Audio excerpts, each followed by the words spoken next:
지금부터는 합의 내용을 하나씩 보겠습니다. 먼저 3,500억 달러 투자 펀드입니다. 500조 원이면 우리 1년 예산의 70%입니다. 이 큰 돈을 어떻게 마련해서 어디에 투자한다는 건지 송수진 기자가 보도합니다. 3,500억 달러 규모의 대미 투자 펀드.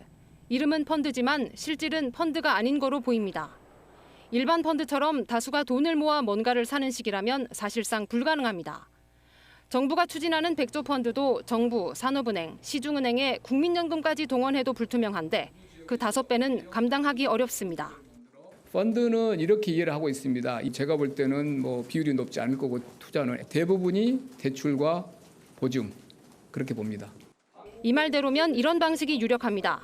한국 회사가 수출입은행이나 무역보험공사 보증을 받고 미국 은행에서 1조 원을 대출받아 미국 현지에 투자하면 1조 투자로 치는 겁니다.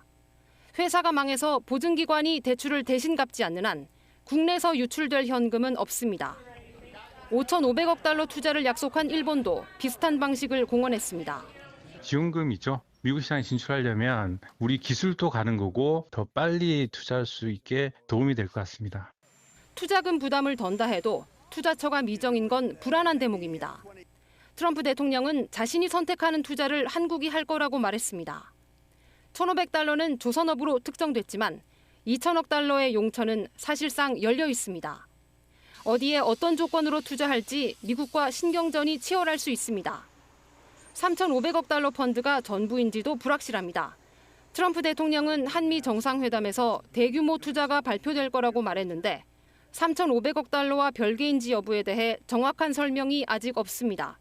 KBS 뉴스 송수진입니다.